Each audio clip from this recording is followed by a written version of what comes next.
Hey guys, welcome back to another episode of the GrindWorks Podcast. This one will be episode 11, and it's with Josh Carrasco, one of our homies out of Chicago.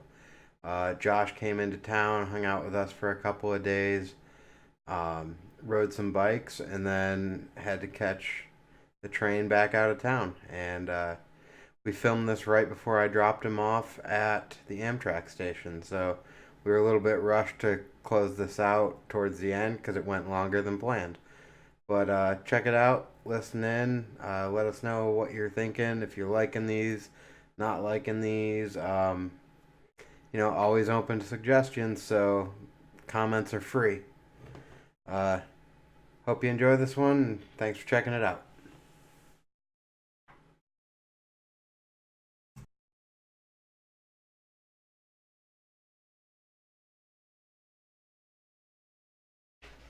Alright, guys, what's going on? Welcome to the GrindWorks Podcast, where I just continually shake the cameras and ruin everything for everyone here.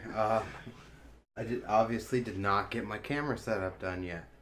So, a couple of things I'm changing right now. I haven't come up with officially or unofficially, but I guess this one's going to force me to do it.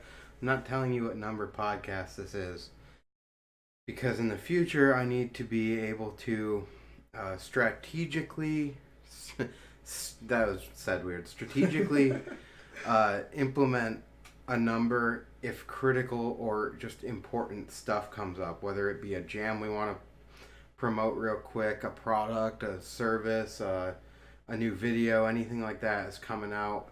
I'm recording these kind of in advance right now. Right now, we're 2 weeks out. I've got a couple other podcasts scheduled for this week to be recorded, which means that we're going to end up with a little bit of a backlog. And then if things are happening, cool things come in, I need to be able to push them in ahead of another podcast without having a number stuck at the beginning of it and then screwing everything up. So anyway, I'm sitting here with one of our Chicago friends, Josh, and I actually don't know your last name. Carrasco. Josh Carrasco. Yeah. At Young Sniper _ on Instagram. Young is YUNG. Yeah. Yeah, getting good at this game. And most likely, you all know me by now, Andrew Vargason. If you don't, I'm kind of curious how you fell on podcast secret number that this one is. I do know what this number is going to be because it's every other one up to this point has been numbered. Yeah. So, well, I guess I don't know for sure. Doesn't mean that it's going to be this number. I don't know. We'll see. But hopefully you guys are liking like the separately filmed intros and outros I've been doing now. This will be the third episode that has those, kind of moving towards that goal of being able to strategically place different podcast episodes in. So that's killed like 3 whole solid minutes here. So might as well get into real interview, real questions, real hanging out, doing the podcast thing. And yeah, so Josh, what's up? What's up, dude? You've been in Pittsburgh for what, 3 days now? Yeah. Liking it so far. We're ridden the wheel mill. It's been sick. Not really much to do now because it's cold. So, but I mean, got a couple other trips planned to come back up here. So, yeah, the scene out here is pretty sick. So I like it. Cool. The wheel mill gets a lot of hype on this podcast, and yeah, every time I make the joke, they're not even paying me. I know, because I remember when we were talking, you were like, if you get on the podcast, you already know you're going to talk about the wheel mill. I was like, I mean, probably because I've never been there before, but I mean, I said I'll try not to that much, but... Well, I mean, it's your whole experience here in Pittsburgh, but, I mean, we've known each other a couple of years now. Yeah. Limited hanging out or anything, but we met at Asylum Skate Park up just a hair north of Chicago. Is it still technically Chicago? It's Lake Bluff, Illinois, but it's like about, give or take, probably like 45 minutes from the city. If depending how fast you go, 30 minutes. Yeah, that's what I recall, because we actually, when we came out to that contest, we drove from Pittsburgh. Right. When we drove all the way to Milwaukee, and we stayed in Milwaukee. And we went to Four Seasons in the morning. You guys stayed in Milwaukee? Yeah. And you guys drove? Oh, God. That must have been a trip then. It's like 9 hours from here. Damn. But we also didn't leave until like 6 o'clock at night, so... Oh, okay. That was a disaster. Right. I can already imagine. But, so we did that, went to Four Seasons that morning, rode there. We had a full session at Four Seasons before we hopped in the car and drove down to come to that contest. Wow, so you guys are probably beat then. Oh, we were pretty dead. Yeah. But, no, that was a good time. So we actually hung out a good bit that day. Didn't really know each other, but... It was funny because I remember when I met Zach, I was trying to crook the whole rail, and he's like, wait, you're crooking that whole thing? And I was like, yeah. He's like, oh, let me try that. And he does it like first try, and I'm looking at him like, this douchebag, dude. Like, and I'm looking at him, and he's like, and I'm sitting there talking to him, and I'm like, nah, he's actually pretty cool. And then he like rode down the ramp, and I rode with him, and then you guys were standing down there, you and Tyler, and then that's when I met all you guys. So yeah, and then you guys were all pretty cool, and then yeah, it was. That's a relative term. Yeah, I mean, like I didn't really like all those other people that were there. All of them were kind of just all themselves. No one was really stoked on anything. So you guys were pretty stoked to be there. That's like a weird scene to have something like that going on, a big contest put on by one of your local dudes that, I mean, I don't know your local scene that well, but he seems like he's in good standing with all the locals. Everyone came out to his jam. He gets a lot of hype on Instagram. He does a lot of cool stuff. And for his jam to be, like, really not well received, and I don't think it was his jam. I think it's the venue. I think it was, like, it was his, like, idea, but I think it was, like, Nowhere BMX that actually was, like, or they were partners with it or something like that. That's what I remember, Nowhere being a part of it. So and Dead Crow as well. Yeah. And then we sent a prize package out too, and I guess we're gonna have to drop the name here anyway. I wasn't avoiding it for any particular reason, but Joey was like, "Did you bring the stuff with you?" And I'm like, "No, man, I shipped it out to you like 3 weeks ago, like we talked about." And he's like, "I never got it." Wow. I'm like, "What do you mean you never got it?" And he's like, "I don't know, man, never showed up." And, just being frank here, I was kind of like, I don't really know you that well, man, so, like, that's sketchy. Right, yeah. And, not, like, obviously I know that the post office gets weird. Not UPS, of course. UPS never gets weird. But USPS, what package? Right. Yeah, shout out UPS. Anyway, we talked about that. So I never had any product to give away for that jam. Yeah. I think I had a small stack of stickers in my car. Yeah, I remember you gave me a couple. So there were stickers, and then like a month and a half later, that box showed up back on my doorstep as undeliverable. What? What? Dude. Well, so if I remember correctly, he's got one of those like weird apartments where it's like a half. Oh, yeah, that's right, yeah. So it just falls into this loophole in the post office system, and sometimes stuff gets delivered there, sometimes stuff doesn't. And I was like, all right, well, yeah, that's kind of weird. Apologize for, feeling bad about that dude and like thinking I was getting douched over, but apparently that wasn't the case, and Joey's a cool dude, so yeah. Yeah, like that jam, I kind of I went up there by myself because none of my friends were down to go, but like it like the Chicago riding scene. I'm not bashing anybody by saying this, but everybody's just split up in the cliques where it's just like they don't want to ride with this certain person because they did this or like they did that, or it's just like they just don't like them and they just don't mess with them that much, Mm-hmm. you know. But me, I'm cool with everybody. Like there's a very little people that I'm not cool with, but that's only if they do like some douchey shit or something like that. Like, but other than that, like I try to be cool with everybody, but everybody's not the same way, and that's how that jam was. Like they were just like they would see that person they didn't like, and then just be like, oh, like everybody was like to themselves at that jam. Like there's only a couple people that really stood out, and it was like you guys and like my homie Max and Julius from Milwaukee. Yeah. Shout out to them. They're my best buds, damn there. So, but yeah, like all of them, they were all the only ones I really talked to that much during that whole jam. Everybody else was just kind of to themselves. You can tell when you go to an outside town whether it's really cliquey or not.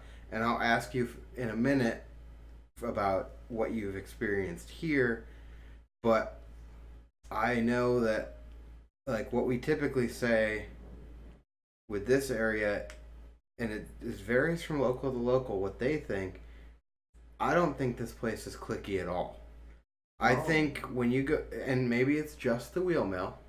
Shout out the wheel mill. Not getting paid. Where's my check at? Anyway, you know, I think it's that it's like a touristy park. Right. And that people are always used to other people coming in. But it's very rare that you're there that people aren't stoked for each other. Exactly. Doing something, you know. I think you're just used to people coming in and out, you know. You don't know what skill level a person's at. So even if they just feeble across the box and it looked sketchy, you're like, yeah, dude. Yeah, and sick. they come back up to the top and they're like, oh, I'm not warmed up yet. And you're like, all right, man, that's cool. Like, yeah, I definitely got that vibe when I first came.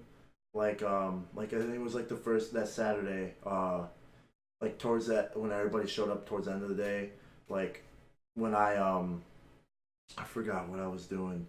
But anyway, like I would fall or something, or like I would just barely land it and they'd be like, yo, that was sick. I'm like, I mean, I don't think it's sick, but like the fact that like everybody else thinks it was cool, like if back home it's completely different. Like if it's either if you land something cool, then they're gonna be like, oh, okay. Or if you don't land it at all, they're just gonna be like, okay, you suck. Like that's how it is. Like at the scene where I live, and like it's I don't know. It's really weird. I don't want to bash anybody over there. Well, so it's hard not to, but yeah. I'm just gonna make a solid guess that none of your homies are gonna watch or listen to this anyway. But you know, either way, Yeah. that's just a good solid guess, though. I don't know. We were talking about it in episode 8, I think, with Brant Moore. Okay. But we were talking about him because he's always stoked at the skate park. And he's in one of those cliquey scenes out in Cleveland. Yeah. And he's stoked for everyone. And he's like, man, it's so weird that people aren't stoked for each other. That's the thing, too, because, like, no matter it can be a little kid doing a bunny hop off a curb, I'm going to be stoked for it. Because, like, it's everybody's riding bikes, having a good time. So it's like, why be like, oh, okay, that's boring. Like, just get, like... Well, you're going to hook him in. You're going to get him to want to keep riding. Yeah. Versus if you yell at him to get out of the way or get off that ledge or anything like that, you're just going to turn him off. Right. And you still have to teach them etiquette, but yelling from halfway across the park to move, get off the ledge, that's not a bench, and you're like, there's better ways to do that. You can ride up, be like, hey, I'm Andy. You know, I see you around here a lot. You're always kind of sitting in the way. Like, there's better places you could be sitting because people are trying to ride that. And, you know, he might go sit right back there with his other friends, and you're like, all right, this is annoying. But, like, you know, you still have to start it out on the right foot. Yeah, I mean, back then, I was a little dickhead. Back then, but now I'm just settled down now. Not much, cause I used to hate when little kids just be sitting on the ramps, like just not doing anything and start screaming. I was one of those, I'm kind of hypocritical. One of those dudes that get mad and start yelling, but like now it's like I toned it down a lot. So we've all done it. Yeah, exactly. I toned it down a lot. So, I mean, I see the little kid chilling, or if he's riding the bike, gets in my way. So I mean, I just look at it like it's okay, whatever. As long as he's riding, it's fine. But like, I don't know. But yeah, like back home, it's complete opposite of here. If going back to the clicky thing, it's really everybody's stoked for each other over here, but like back home, it's nothing like that at all. Like it's sad, but at the same time, it's like what can you do, you know? Well, I mean, it is a huge scene. So you're like, on one hand, I get that like all the dudes from the Wilson Park probably just associate with each other. And a lot of the Grant locals probably just associate with each other. And then there's probably even like sub cliques within that. Right. But you know, to hate on the other one is where it's like I don't really understand that. Exactly. Yeah, the scene in Chicago is like it's not as it used to be, as like you see in the videos beforehand. I don't know if you've seen any Chicago videos, like Chicago Street Jam videos, nothing like that. Like it's definitely changed a lot. Like it's from because I was growing up into that scene where the Chicago scene was booming. Like it was edits dropping Chicago edits dropping like every couple months. Like jams were going down during the summer, like every single summer. Like stuff was always going on in Chicago, but now it's just like now it's everybody's just kind of just stopped caring. And I feel like me and two of my other homies, shout out Alex Emig and Ethan Groth, but those are my two, like one of my best homies. Like we're trying to, I don't know, just trying to put on for Chicago, I guess, again, so make it great again per se. But I mean, another shout out is Chicken Waffle Squad. I don't know if you're really familiar with them. Yeah, that's Ethan and Alex's crew mainly, but like I mean, us three got kind of our own thing going on too. But they definitely put on for Chicago a lot. Like Alex Saliba, John G, Timmy Theus, and all of them. Like all those dudes. All those dudes are super cool. Like and the Let's Roast shop. Yeah, is doing a lot for the scene. Yeah, like shout out Let's Roast a lot. Like they definitely like put on like for everybody. Like they definitely help people out. Like me, they definitely helped me out a lot when I needed it, and I mean I try to help them out as best as I can. Like I was talking to you, what was it like yesterday? Talk about the move and stuff like that. Yeah. Yeah, like they're like everybody's like kind of like in a family, kind of like a family thing over there, but at the same time, like I said before, it's like everybody's just kind of for themselves. Like, but I mean, I don't know. It's just it's really weird it's just a really weird scene. That's what I like to put it. So yeah, and I mean, you can hope that like some of the stuff can get squashed through the shop, and as people come and go from riding. Yeah. But I was listening to I've been listening to a bunch of podcasts lately, trying to figure out like what other people are doing to make mine better. Right. And also because I don't necessarily want to talk about the same stuff they're talking about. Exactly. But the one thing that I think it was Matt Smith's podcast, Different Spokes. Mm-hmm. He was talking to someone about that like people in the older generation grew up looking up to older riders, and now that kids are progressing so quickly, exactly, our generation has a hard time looking up to younger kids that are killing it. Yeah, which puts like a huge tension in the crew, right, and scenes, and it's like that's a good point. There's no reason that we should have that bias. It's just kind of something that's developed. And that's another, like, there's I was reading this one thing, well, no, I seen it a long time ago. They were like, I remember, I forgot who posted on Instagram, but they were posting saying like, why do you guys post like all these like the younger generations posting all like these crazy clips on Instagram? Why save it for a video part? That was going to be my next thing Yeah, to talk about and there. like I understand from the video part's point of view, because like, yeah, like if it's something sick, why would you post it on Instagram? But at the same time, it's like with this younger generation now, like it's like you can just, I mean, everybody's there to see it. Like if you had the following on Instagram, why not post that crazy clip on Instagram and get even more followers, stuff like that, get more exposure, you know? Mm-hmm.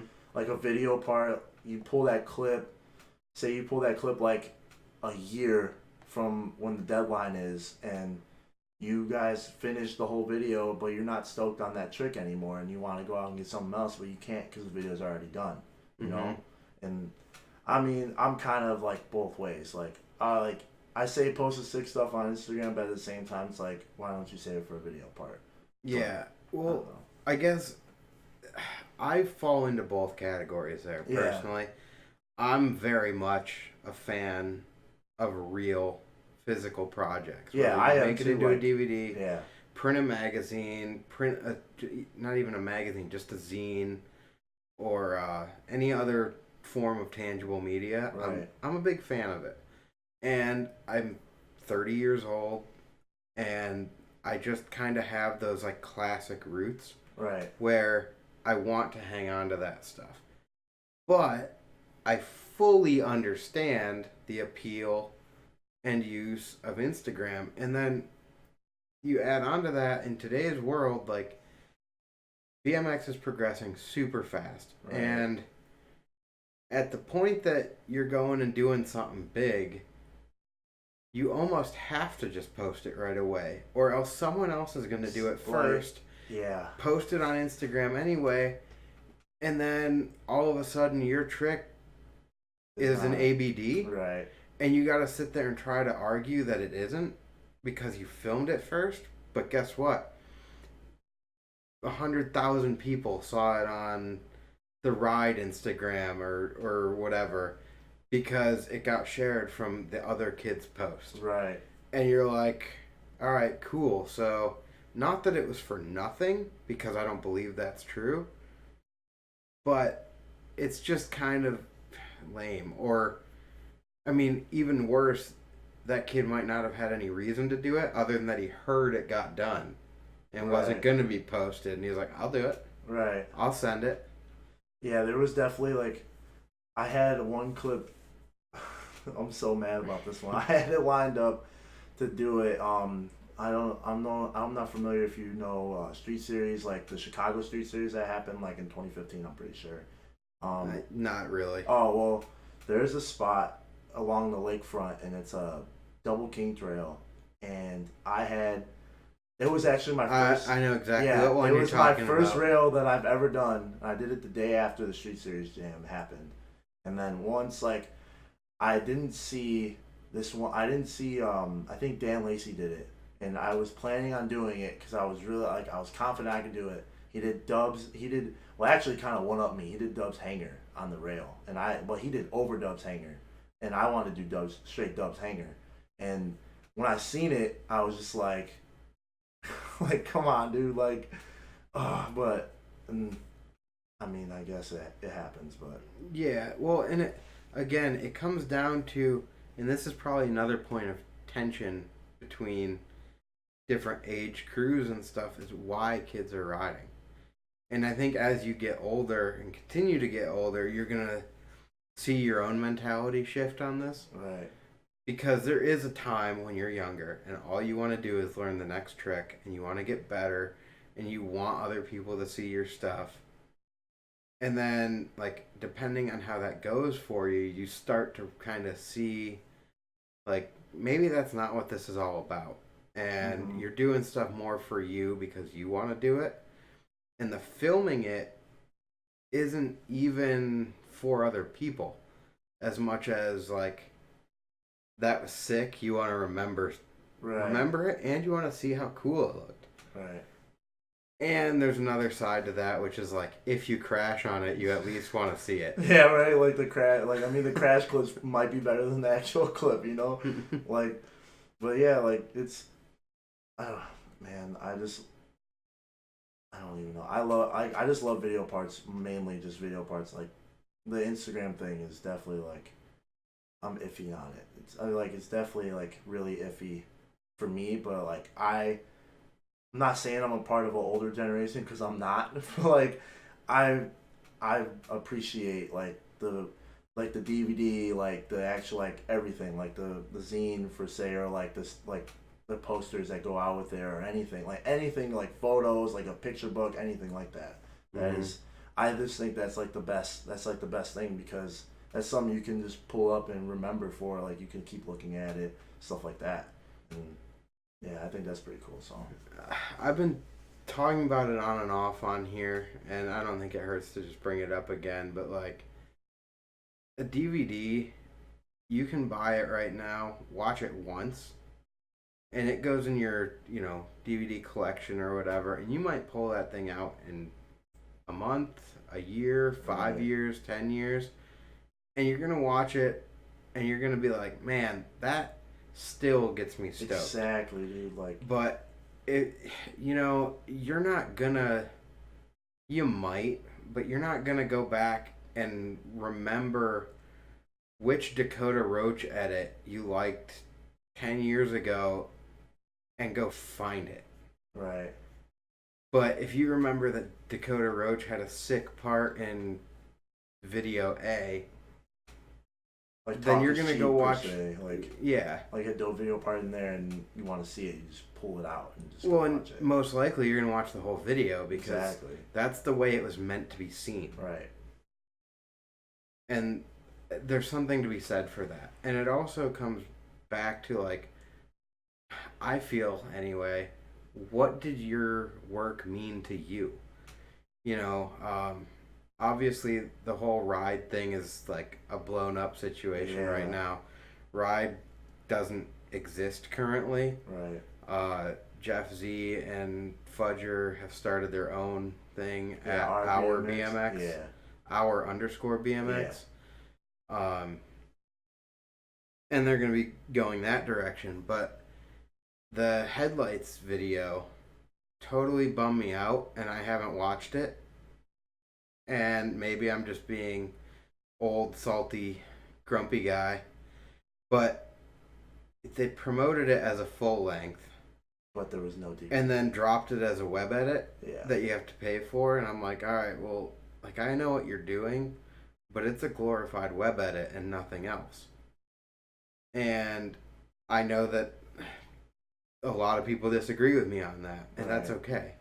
I know that I'm being old and salty to some degree there, but the longevity of it is going to stand that I'm going to pull a DVD out. I'll still pull out Etnies Forward and watch Etnies Forward occasionally. Right. Because that video is still sick.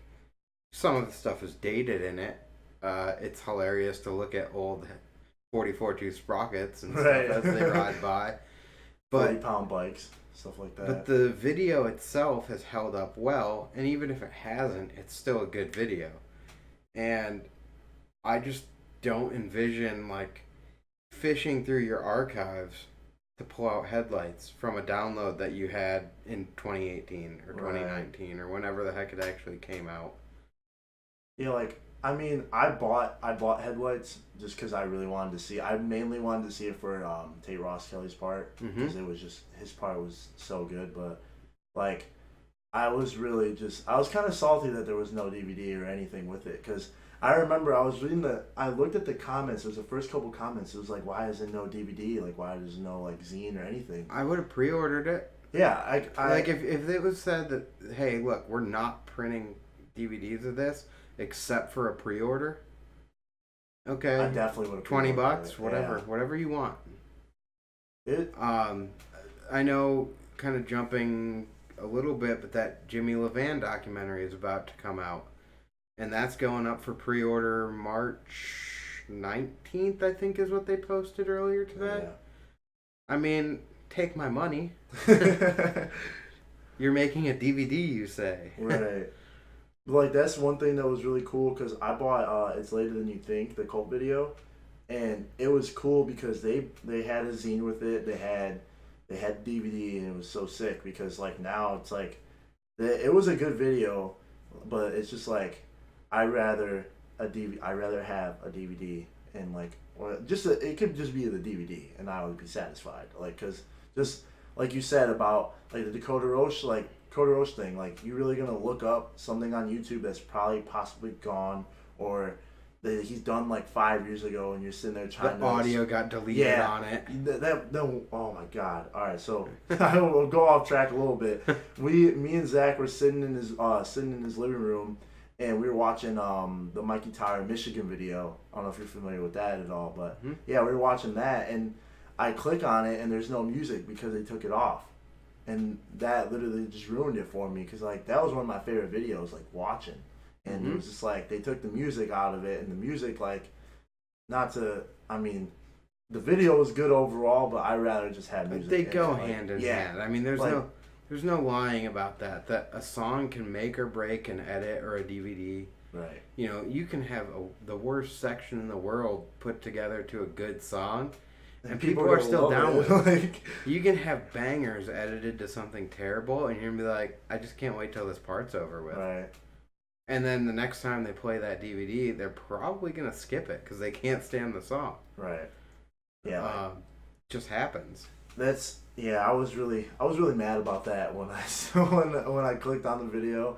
But yeah, like, I rather have the DVD than going back and looking for these clips with the audio possibly got taken off because copyright infringements, whatever that goes on with YouTube, or it's just not there anymore because it got deleted, or just like, I'd rather just have the DVD.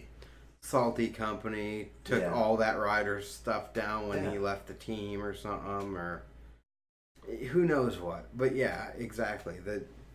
I don't know. I still feel like it's just me being old and salty a little bit, but because I do get it. I get all the Instagram stuff. I get the web edit thing. As far as accessibility to like an average kid, yeah, you put it out there, but I still feel like in some way there's a difference, and I'm not sure how you define where that line is or what constitutes one over the other. But I know that on a personal level, if we're out filming something, like we're always working on a project, even if it's not fully stated. We're working on a project, and at the moment you film that clip, like, is that going on Instagram tonight, or is that one getting saved? Exactly. You don't have to have a project in mind to be like, I'm saving that clip. That's not going on Instagram. Right. Yeah, there's like I'm filming. We just got done with our mixtape. Me and my friend Emig and Ethan, the Trash Bros mixtape. I don't know if you watched it at all or anything. It wasn't. We didn't really promote it that well. No, was it just a web edit of some sort? It was it was just like a mixtape of us just like riding and like our friends riding and stuff like that. Like we're dropping a full length.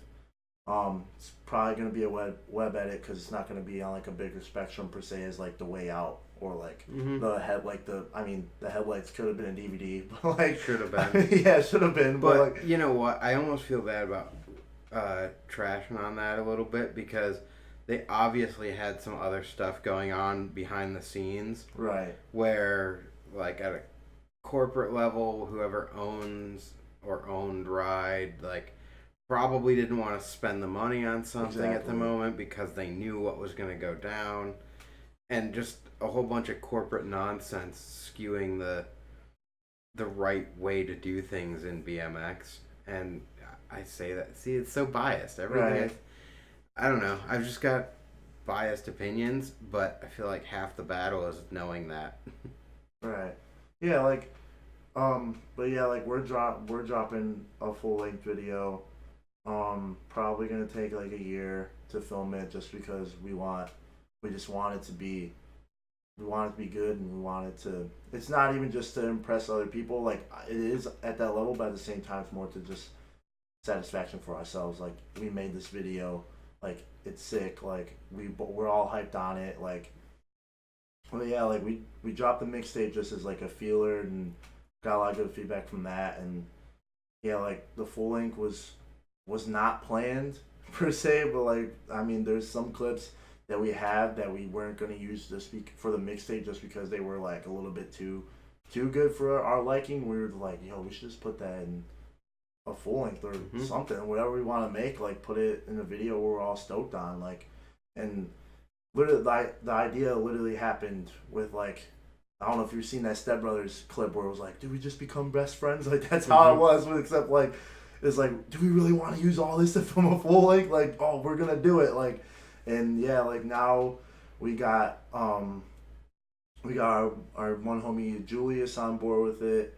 So he wants a full part in it, which is sick because that's our boy, and hopefully we get Max Beljeff on it too, and Taylor Thompson and all those dudes, because those I love riding with all those Milwaukee dudes. Like they're so fun to be around. So yeah, hopefully we get something going with them, and it'll be sick. So yeah.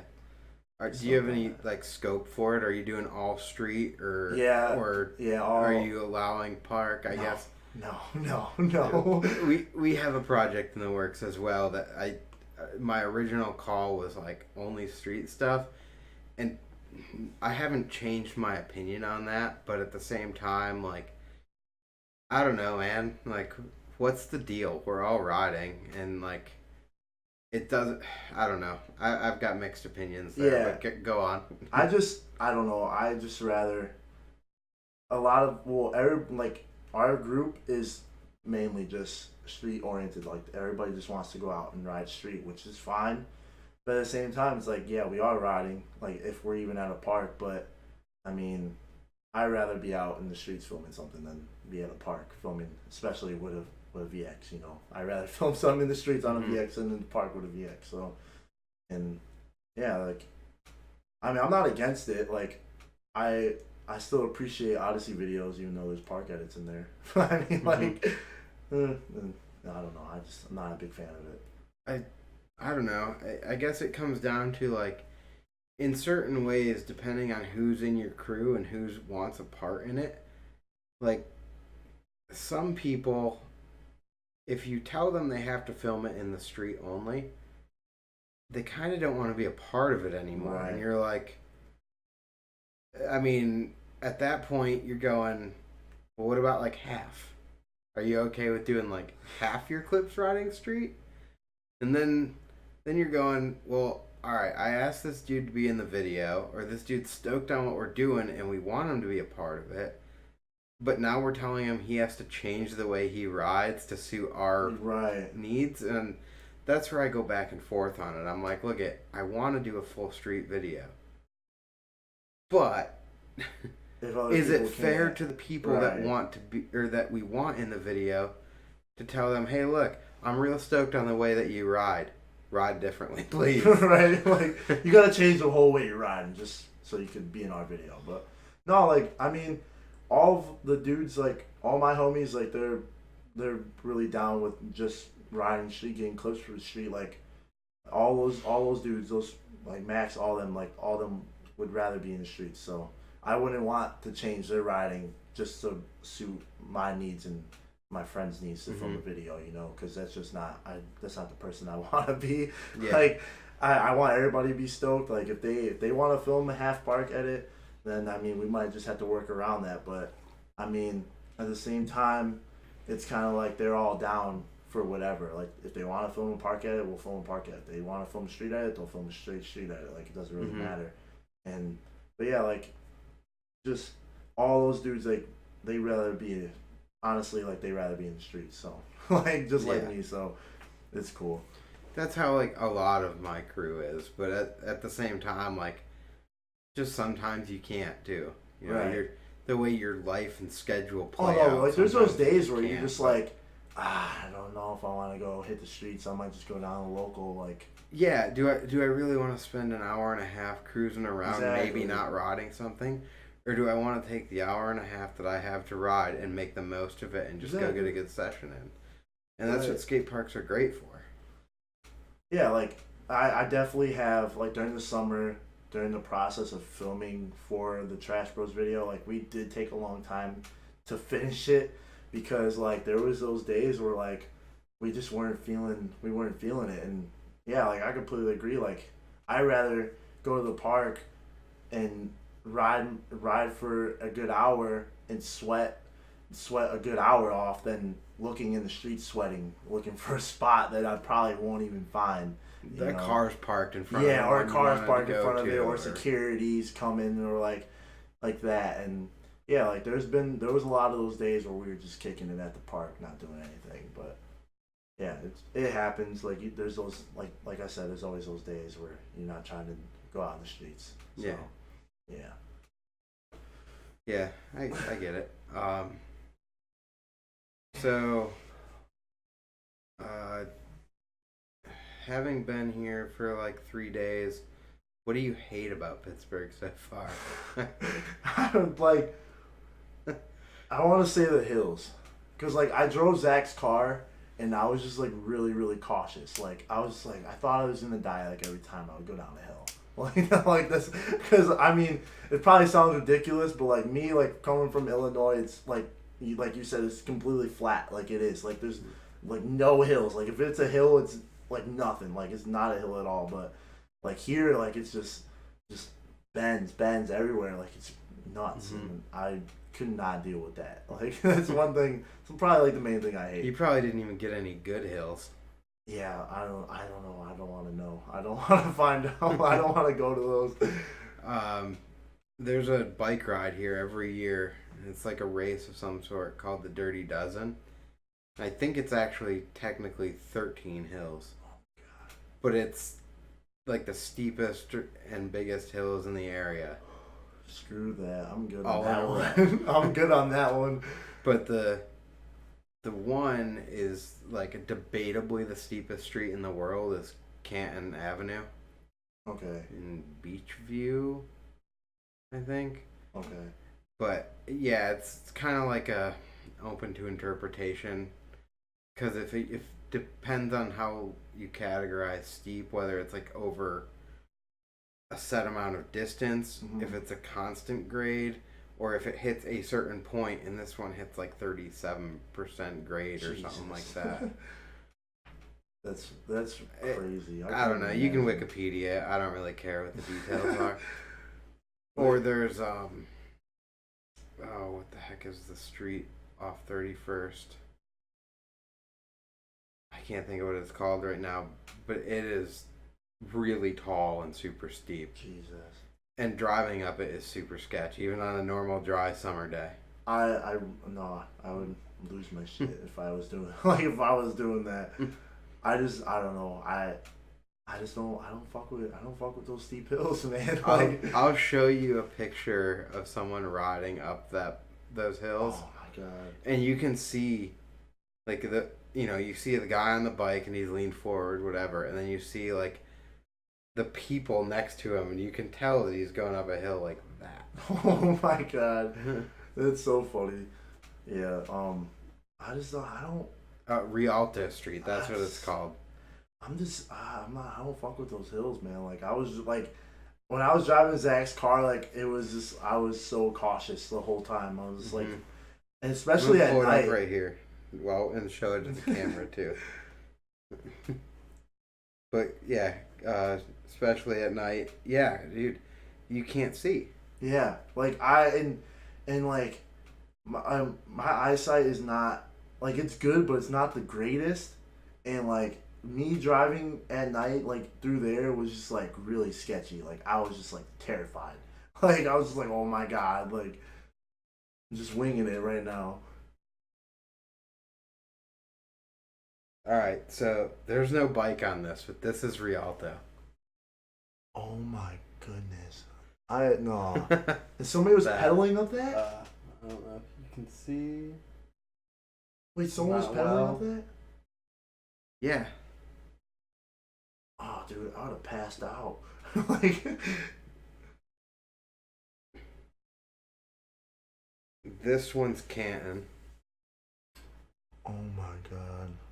Nah. Like, people live there. Yeah. Can you imagine there being like really like icy right there, and you walk out in the morning and you just start slipping down the hill? You just can't. But you can see, like, look at how that is aggressive. Oh my god. I'm not with Alright, it. we're gonna stop doing this after this one.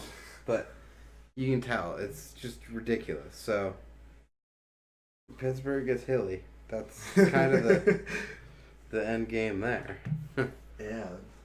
Yeah, I'm used to all flat land, so I'm just used to staying no hills at all. I'm not like, yeah, it definitely did like really scare me a lot, and I didn't really like it that much. So, I mean, other than that, it's been cool.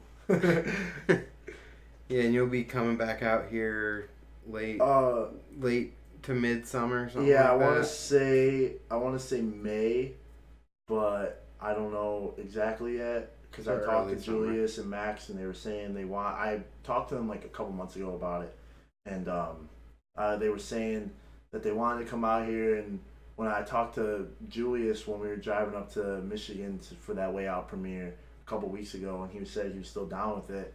It was just all up to Max because he got hurt. He broke his foot, so he's still recovering from that. So hopefully he's good by then, which he should be. So we'll plan something out there and road trip up here. So it should be a fun time. It'll be good. There's a bunch of other cities right around here that are worth hitting too. Cool. Like Akron has a ton of spots.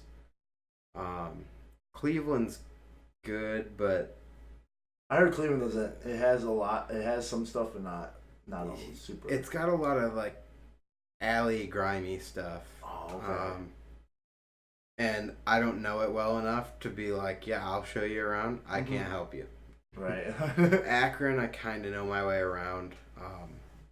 Not that I don't have a bunch of friends that can hook it up and help us out and get us around, but I can definitely do better in Akron than I can Cleveland. For sure. And at that point, Cleveland is like, well, you should check out Changa.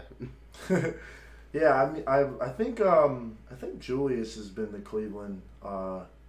I think actually both of those dudes been to Cleveland to ride street. So I mean, whatever. If they know anything, that's cool with me because I've never been to Cleveland. So yeah, and then obviously we got Pittsburgh here. So yeah, and the spots you were showing me looked pretty sick. I actually seen that that one spot that was like under that little it was like underground. Well, not underground, but it was under that I don't even know what that was. It was like a bunch of ledges. It's like a little overhang, yeah. Yeah, and we seen it in the Mark Brunette Shadow video. What could go wrong? Yeah. So I seen that and I was like, oh, that's cool. Like, yeah.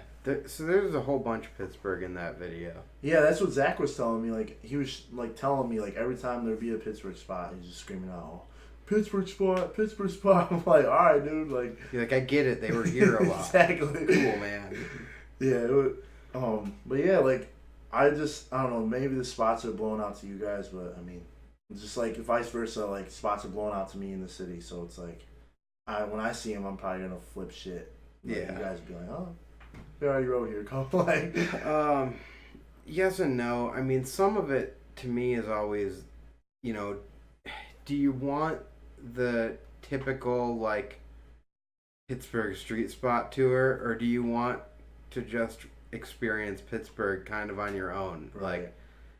Like, I'll tell you where some good areas are, and then we park the car and we cruise, and you kind of, let's go down this alley, and like, yeah, even if I know what's down there, I'll definitely be down for that.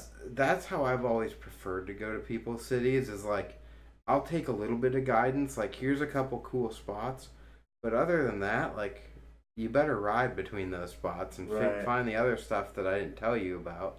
Yeah, I was really mad that I didn't take you guys to a lot of the good spots, just because like it was just I thought of like the good spots, and then like I took you guys to some of them, and then like we didn't really have time to get to all of them. Yeah, I was really bummed about that, but like I mean, it's whatever. So yeah, well, and again, like we kind of know, and we know what we want is we want to find some stuff that, when you do the like tour of spots thing, then you have to know all the trick lists that ever went down here too, and you're just like, I mean, why? Because at that point, then you're going, well, heck, why would I even grind the rail then? And I'm Mm-hmm. like, because it's fun? Right. Because you want to? I don't know. Like, I'm not telling you not to grind the rail. I'm just telling you what's been done on it. Like, that's it. Like, yeah, well, and I wouldn't even tell that unless you wanted to know. right. Because here's the other reality. What's the chances that you're looking to do something that's like at the level that you'd be either doing an ABD that matters or one-upping someone? Right. I mean, there's a chance, depending on how old the spot is and how little it gets ridden. Right. But I don't know. I mean, like, people that won't double peg a rail because it's been double pegged before, like, well, What was the point? why did we come here? Exactly. Like, do something, like, at least try to do something that's not been done on the rail. Well, or just double peg it. Like, Yeah. don't tell, Like, don't film don't it. get bummed out that someone else has double pegged a rail Right. before, because chances are most rails have been double pegged. Like, I kind of get bummed, like, when it's like, when somebody's done something on the rail that I've been wanting to do, but at the same time, or as not just a rail spot, just any spot, like, Mm-hmm. that I want to do something, but it's already been done. I mean, I'll still go there, check it out, maybe try to think of something else that I can do, or I mean, just at least try and ride it, like, something. Like, I'm not just gonna go there for anything, go there for nothing.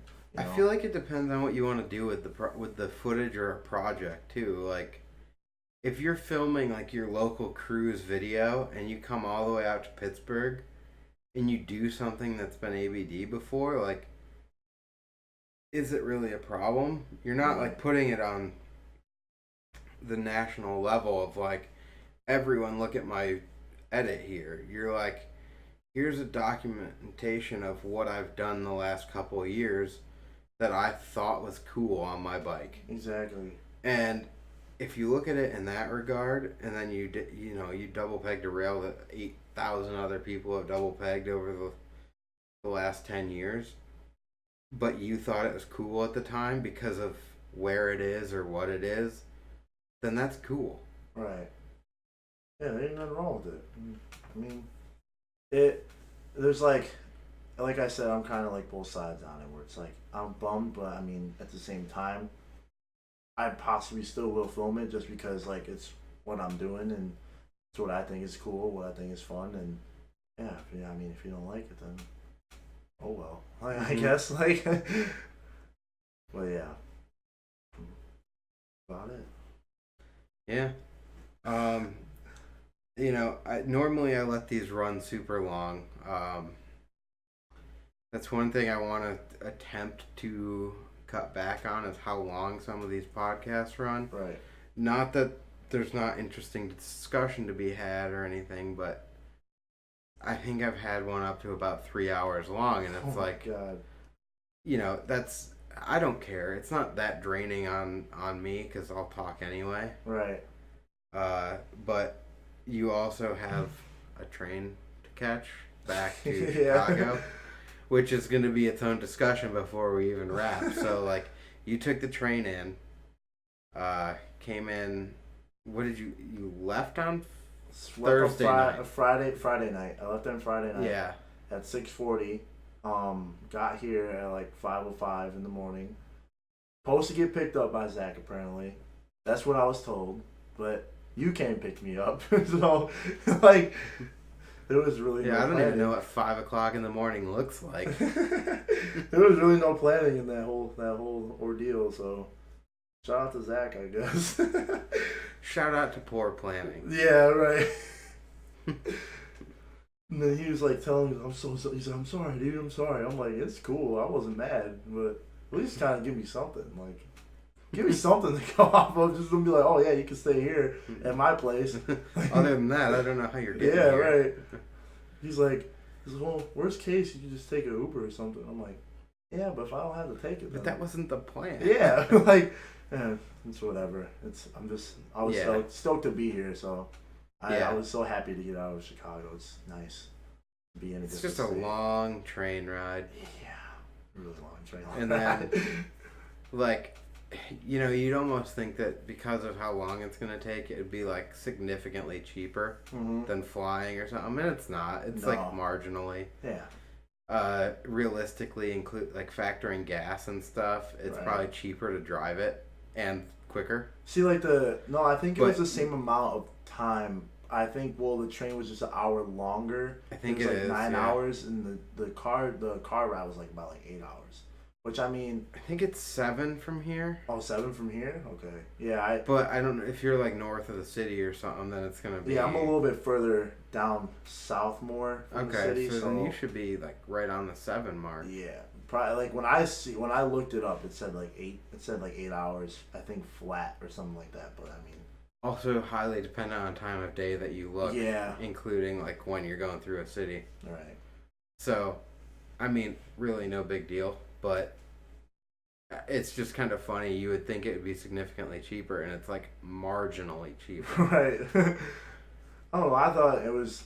I had the money to go, and I was just bored of riding the same 2 indoor places. Like, not bashing those places. Well, I don't really like Asylum that much, but Four Seasons, like... No, not trying to throw shade, but throwing a little bit of shade. Yeah, like... But Four Seasons, like, that place is every time I go, I always have a good time. But like, it was just, I'm just so tired of winter, and like, I was trying to find something to do. Like, I was thinking about going to the kitchen or something, or going to Ray's, staying up there, and then I was like, you know what? Like, I got a couple homies in Pittsburgh. I might as well go up there and visit them and get out and visit a couple of some homies I haven't seen in a while. So, whatever. Just booked the train, and now I'm here. And in it's 8:30 now, and we're gonna leave here. I mean, we got time before we leave, so like we could carry this on, but I don't think it's really worth it. We're probably leaving here around 10 because your bike got left in someone's car and then sent to their work. So now we have to link back up with, shout out Zach. With your bicycle. Shout out Zach. That's my dude. No, shout out poor planning. We don't need to throw any people under the bus, Zach. No, yeah, we're throwing him under the bus. He gets all the shade. But yeah, so you got a nice 8-hour train ride back? Yeah, and like I said, I'm gonna keep saying it. I pray I get a window seat, because I didn't have a window seat last time, and I was dying the whole time. It sucked. Hopefully you get another crazy person to talk to the whole way. Yeah, that's another thing too. The old lady was pretty sick though. I didn't bring this up. We were talking about when I got on the train. Yeah, we were talking about the unit, like the world, the universe and shit like that. And I didn't even once again, I didn't even know this lady. Like, she just came up straight talking. Like, I don't have a problem with talking to strangers, but it's like, you just came up and all up in my business talking about the universe and shit. I'm looking at you like, what's going on? Like, but we were talking about the Mars rover dying, and then out of nowhere, she was like, "Would you like to take a picture with me so I can send to my daughter?" I'm like, I don't know if I'm cool with that. She's like, "Why not?" I was like, "What do you mean, why not?" It's like, a weird question. I mean, I did take the picture, but but she was cool. She was sick, and we talked about a lot of stuff. But at the same time, she'd be talking to me when I'm trying to sleep, and that's one of the main reasons why I didn't sleep, because she'd just be talking to me the whole time. And I'm trying to put my headphones in and just lean back in the seat and go to sleep, and she's sitting there nudging me on the shoulder, tapping me, trying to talk to me. I'm like, "I'm sorry," but I think at one point I did tell her, "I'm sorry, I'm just trying to go to sleep. Can you not bother me? It would be really, appreciated." And she looked at me and was like, "Oh, it's no problem." And she didn't bother me. And then, I don't know if she was salted, but when we got off the train, she didn't say anything to me. She was just didn't say goodbye or nothing. I was pretty salty about that. Because, I talked to her about a lot of stuff. And I took a picture with her. At least you could have said it was bye or something. Something. I was pretty salty, but I was whatever. Maybe you'll catch the train home with her. I don't know. I don't know if I want to do that. What are the chances, do you think, of catching the train back to Chicago with her? Oh, my God. and getting a seat next to her again. I would I just look like really like, and she'll probably have the window seat like she did last time, and I'm just looking like, what the hell, man? Come on, like yeah, can I get the window? I'll let you talk to me the whole way if I yeah, get the if window I just seat. get the window seat, like please, just let me get it. Like it's all I want.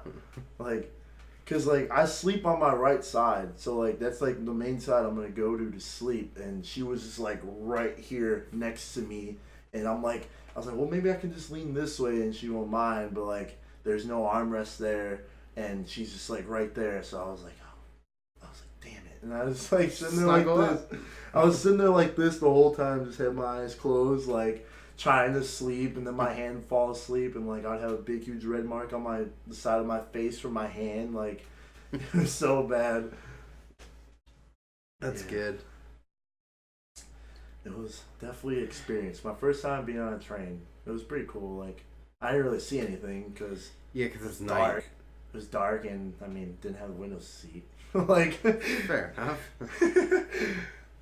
But yeah, it was pretty cool. Like we got on early than expected. We left early, but I don't know how we still arrived late.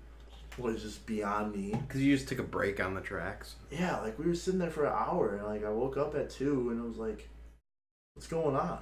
And the lady was like, oh yeah, we've been here for like an hour. And I'm like, what the hell? Like, I'm trying to go. Like, let's go. Like, but I don't know. I don't know what was going on, but at least I made it. Yeah, you made it. You'll make it back too. Yeah. But, alright, man. Shout out your crew, your homies, your Instagram name again, whatever you want to promote, and we'll wrap everything up here. Yeah, shout out the whole Chicago gang, Trash Bros. Trash Bros, full length coming soon. If you guys haven't peeped it already, go watch the Trash Bros mixtape. Just dropped, I think, last Friday. Yeah, that was pretty sick. So maybe I'll put a link in the description, even though I say that, I suck at it. Frankly, I do. I'm like, yeah, I'll drop your stuff, and then like I type it out, and I'm like, I don't know if anything. If you guys really want to watch it that bad, but it's not last Friday. Oh yeah. In real life, it's last Friday. Yeah, that's right. But in their world, who even knows? Oh, damn, I should never said last Friday. Or at this point, I can drop the episode number now that I didn't do it at the beginning. Well, I mean, let's just say this episode comes right after episode 10. Oh, okay. Unless I cut something else in, then it's not right after 10. But as of right now, this episode is right after 10. Well, if you guys want to watch it that bad, it's in my bio on Instagram. If you're there, you might as well give me a follow anyway. So, yeah. Dude, follows are free. Give them a follow. Yeah, watch the video. It's free. You can always unfollow him later if you don't like anything he posts. But I mean, I'm pretty whack on a bike. So I mean, I post some funny stuff sometimes. So I mean, if you want to watch it, then go ahead. Yeah. Occasionally run away from us when we're riding street. When we're causing a scene in downtown Chicago. That was so funny. Like, that was like the funniest moment because I'm just looking like, wow, this is like I got nothing to say. I'm just gonna sit back and just chill. You guys were like, we'll link up with you later. Yeah, we're gonna go ride somewhere else. No, it was because I kind of feel like you guys want to do your own thing too, and I think I forgot who I was with. I think to a degree that the crew was definitely not helping that situation. Yeah. But no, it just made me laugh. That whole situation is funny going back, and I mean, if we really want to talk about it, it's going to take like 10 minutes to accurately explain. But maybe Tyler and I might have talked about it on the episode we did. Episode 2 might have had a good recap of this situation. Yeah. Anyway, security gave us a hard time, and we just weren't having it. Well, no, you weren't having it. It was mainly like, well, Tyler wasn't real, but you were just like going in. Like, you were going in. Which was funny. They had the place was officially set for demolition. Why are you protecting this rail? Exactly. And like, what do you even care? Just go back inside. That's the short of it. But it got heated. Well, that's the thing. Like, if they were to call the cops, like Chicago cops, they don't care. Like, they got a lot of, like I said, they got a lot of bigger fish to fry than. That security guard threatened my well-being. Right. Like, it's like, if I wasn't on the clock, this would end a whole lot differently. You would never be disrespecting me like this. And I'm like, so you're threatening me now. Yeah. Like, if he even said, like, oh, I'm going to call the cops, like, go ahead, call the cops. Like, we'll probably be gone before they even show up. And if they do show up, they're just going to be like, leave. And then we'll be like, all right, like, okay, we'll leave. Like, pretty much. And then we'll leave. I mean, we told him to. He went in, he called the cops. After this was the third time he came out to kick us out. Yeah. And threatened to call the cops and never did it. Or he did and they just didn't come, which is hilarious too. But he definitely took it personal, and I'm like, dude, it's nothing about you. Just go back inside.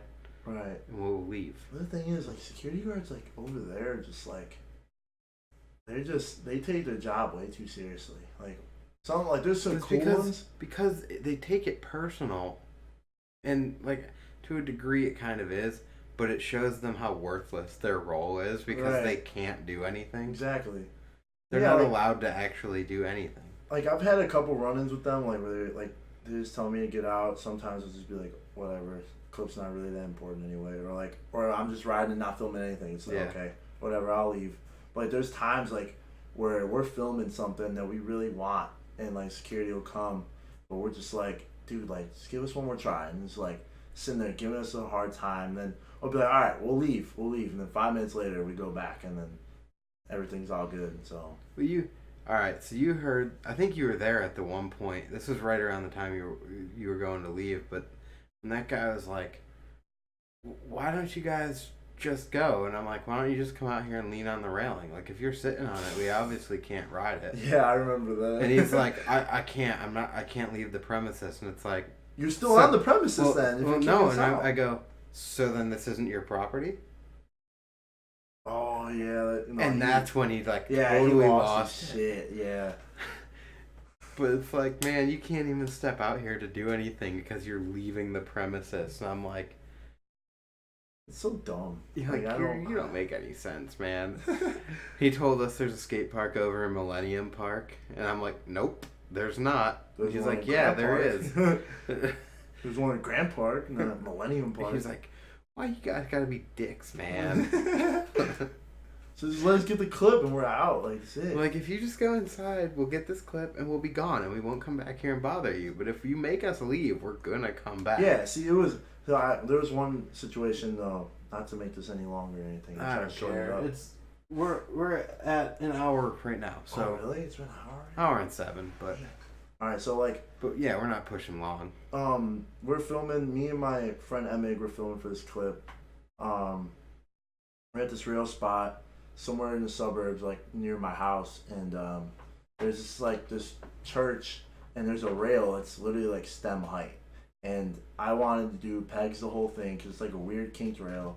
I wanted to pegs the whole thing to 180, just an easy 180 out. And, the day before, we went there, but they were doing something, and it was super crowded, so we couldn't do it. And then, so we left, and then we came back the next day, and we were hitting it, and some dude rolled up. I guess he is a part of the church. Like, he does stuff for the church and stuff like that. And he, like, got out, and he was, like, super, like, just yelling, like, everything, and I don't know what I said to calm, like, I just did something to calm him down. Like, I think I just walked up, like, super nice. Like, I was like, yo, like, sorry, like, we're fucking up your shit, but, like, we're just trying to get this clip. Like, I hope you just understand. Like, well, a few minutes, like, if you call the cops, then I get it. Like, you just want us to get out. But, I mean, if we don't have the result to that, then we'll get out. If you want us out that bad, then we'll leave. And he was just like, you know what? Get the clip. I'm like, what? He's like, get the clip, get out of here, all right? I'm like, all right. And then they know. They know you're going to come back. And then he was like, well, he's like, I'm going to leave. So if you don't get it first try, I hope you guys leave. But if you guys don't, then just you never see me. I'm like, it's cool with me, dude. Like, that's cool. Like, he's like, but if I come back in an hour and you guys are still here, I'm gonna have to call the cops. I'm gonna have to kick you out. I was like, cool. Well, we won't be here. Like, and we got the clip in like 20 minutes and we're out. Like, yeah.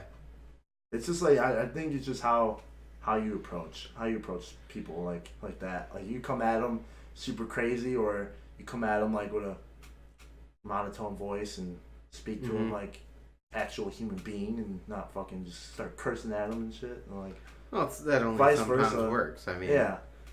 But it's like vice versa too. It's like, you don't, a security guard don't come at me talking crazy to me and then expect me to be not just be like, oh yeah, I'll leave. No, I'm gonna be a dick right back because you're talking down to me and stuff like that. So like, no, I'm not giving you a light of day.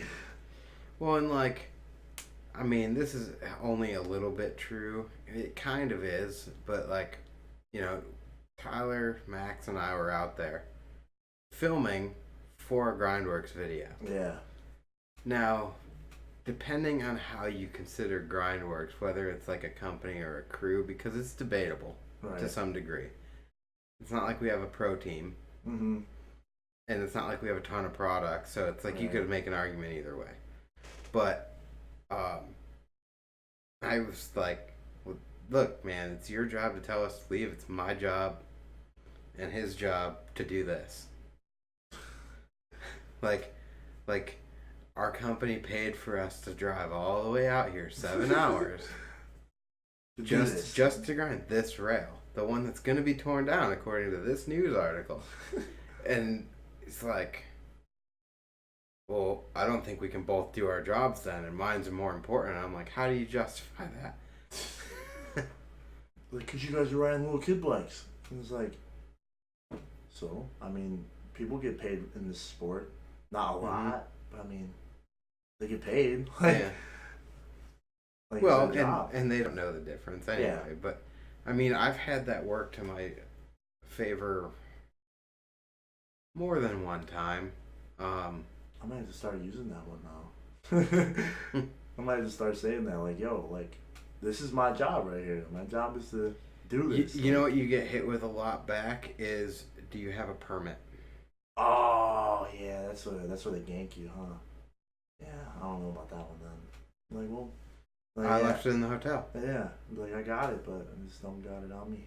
Like, it's like somewhere, I don't know. Left it back home. Left it in the hotel. Like, left it somewhere. Like, left it in the car. The car's parked a mile away. Like, I'm not going back to get it. Yeah.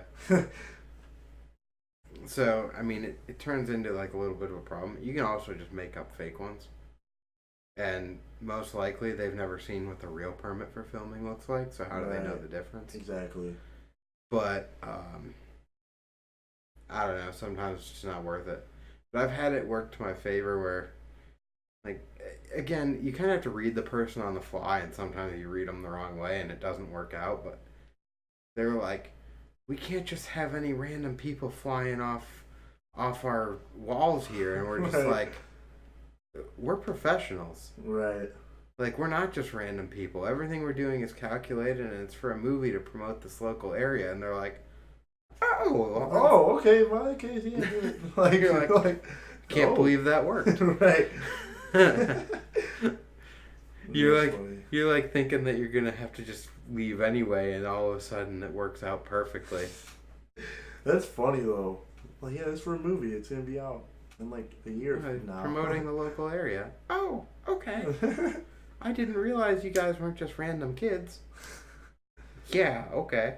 It's funny because, like, when people see me out, like, carrying, like, a prehistoric ass camera, like the VX, like, they're like, I remember one time I was filming something, and some lady came up to me, and I was holding it in my hand, and she, like, walked up. She's like, is that a gun? I'm like, no, it's not a gun. Like, can you not tell that it's a camera? Like, I don't know if it's just, like... Yeah, the huge bulbous lens on the front looks yeah, like a gun. Like, and like, the looks that people give me, like, when I'm holding it up to my face, like, just like, what the hell does he have in his hand? Like, what the hell is that? I haven't seen one of those since the 90s. Yeah, right? Or yeah, like okay, people that whatever. don't, like younger people that don't even know what it is. It's like, what the hell is that? Like, what camera is that? Like, when did that come out? Like, did you see the ridiculous GoPro holder that it's like a foam block that's cut out to look like a VX? You just put the GoPro in the front of it. it's so whack, dude. I seen it, I was like, wow, they're bogus for that one. It's so funny though. It is funny, but it's like, wow, y'all did that. Like, come on. I don't think they did it. I think Yeah, some they third just- party yeah. was like, yeah, I love filming with my GoPro, but I wish it felt like a VX. Okay, so get I a just want VX. that feeling of the VX, so that's why I made it. I was like, no, man. Alright, but check this out. VX 1000, VX 2000, they totally need a VX 4K. 4K HD video, that body style, that weight, that Oh, feel, God. but it's just an HD camera now. That probably costs an arm and a leg too. But it wouldn't have to. I mean, your iPhone 10 films 4K. Yeah. So, like, the technology's there for reasonable pricing, but what a perfect way to do it. It would be sick. And for the feel and, like, retro thing alone, and plus, they could have a mode on it where it makes it like that. where it has the like, classic Yeah. look, or you've got the 4K HD crisp colors look. Like, they could have it all done out well, and it's See, like, the VX 4K. I've gotten a lot of, people ask me, like, why would you just buy a VX? Like, why would you just do that? And I say for the picture and, like, the quality of it, like, it's just, you can't, like, yeah, okay, shooting with an HD 4K camera is cool. But, like, I'd rather pick this retro kind of stuff over this 4K stuff. Like, that's just my opinion.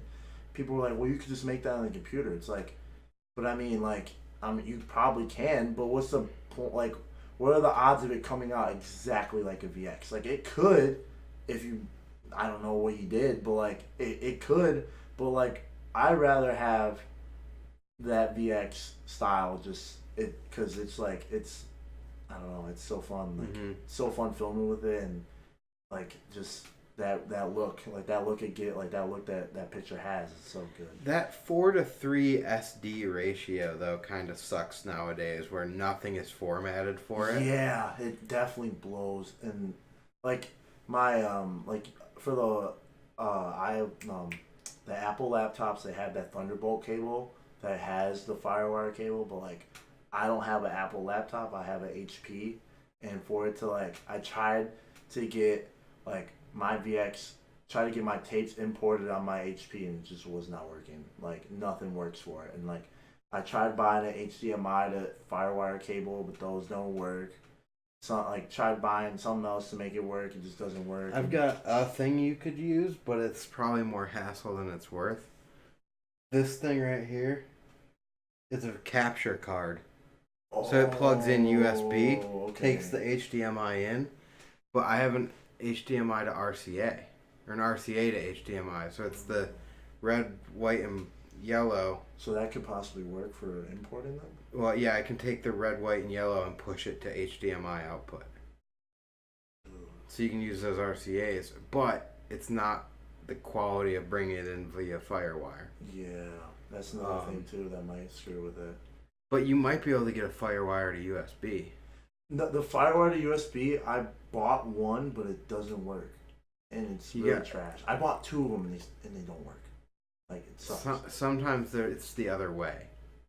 Oh, okay. So it's like you'd need a FireWire cable in, and that's like the backside, so that you can take some. I don't know. Some certain stuff only works one way. Yeah, and I mean, like, I don't have a problem with importing on my homie's laptop, but it's just like there's some clips that I want and I want to do with, but I can't. Like, yeah, he could send them to me, but, like, the chances of it getting to my laptop is, like, and coming out in that quality is, like, I don't know, it's rare, and sometimes it might come out, like, even more garbage. So, like, it's like at that point, it's like, do I really want to bother with it? Like, because I have, like, 3 clips Brian Kaczynski on my VX, and like I'm trying to get those to him, but I can't because I have to re-import the tape because I imported it at my other friend's house, and we're trying to get all those clips onto this hard drive, with my 4 terabyte hard drive, and they're not working, so I could get it onto my other friend's computer so he could send them to BK, and it's just like a hassle. Like, that's actually going to be the biggest problem upcoming with any of that stuff is all the computers are getting more and more advanced. Just everything is going USB. Yeah. Everything is USB. So, like, you're not going to have other options at some point. I was thinking, like, my main option was just to buy, like, a desktop and, like, a huge hard drive. Because, like, I know... I think I've got FireWire. Yeah, they sell FireWire outlets that you could put in the back of your hard drive. And I think that would just work best for me. But I'm not... Like, then again, I'm not trying to spend a shitload of money on a crazy setup that I'm only going to use for editing, you know? Yeah. Because I have Adobe Premiere. Yeah. And like that's all I need. All I need is Adobe Premiere and a FireWire port, and I'm good. Right. Because you can import right in Premiere. That's all I need. Like that's all I need. Like all I need is the FireWire ports, and that's all. I'm good. Like I can start importing on my own and start editing on my own, and I don't need somebody else editing it. Or you can do it with the RCA cables. Yeah. But like just that quality, I don't know. It's like marginally different, but it can come across a lot different. Yeah, I'm gonna have to look into getting. Like, but yeah, VX 4K, Sony, where are you at? I don't know. It's like so perfect. I don't know if they're gonna. They probably want to bring it back, but I mean, if they did, that'd be cool. Yeah, I don't know. I mean, I think it's just a bygone era. Yeah, but I mean, it was sick era too. I wish I really think they'd sell a ton of them though. Any VX fans that have since gone digital and still like want to film VX, but they just can't for whatever reason, like if you could do the VX 4K, you got it. You see the clip of you holding the VX and like they're like, oh, he's still filming VX. It's like, nah. Yeah, but it's 4K. Crispy and it's that VX 4K. Like, no, but you know what? The hate that would come out of that. Dude, there would be so much hate with all the classic fans would be like, this is blasphemy. And I'd probably be I'd probably be one of those ones that'd be hating on it too, even though I'm like kind of agreeing with it, but at the same time I'd be hating on it. I'd be like, oh, this is bullshit, dude. Like, come on. Like, come on, man. Like, disrespecting the VX? Like, what the hell? Yeah, but I don't know, like I said, like, oh, like, once I get a VX, I'll probably have an HD camera chilling, like, just in case I want to film some HD. Never happened. Like, it's just, I think it's just a lifestyle. I mean, it's kind of a lie. You've got a phone. Yeah, I mean, okay, well, like I'm talking about, like, filming, like, HD stuff for, like, video parts, stuff like that. Because, like, I kind of want an HD camera just so I could film, like, other stuff that I want to do. But, like, I don't know, just...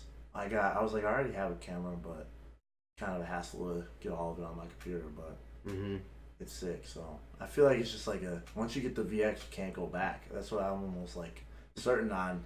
Because like I've talked to a couple of my friends that are like VX filmers and stuff, and I'm like, well, like do you go HD? And I'm like, no HD. I'm like, for real? Like it's like that? Like nope, like not going. Like, well, okay, I guess. Like, it's the most HD SD ever got. Yeah, like, I mean, like, not really. There were better cameras, but, like, not all around better. Right.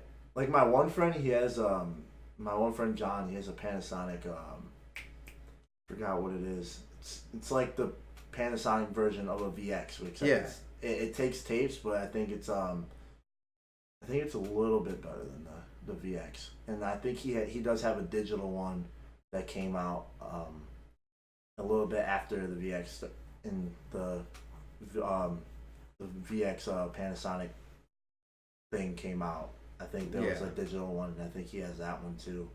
And he doesn't really use that one that much. I was actually gonna buy that one off of him, but I didn't for whatever reason. So yeah, like.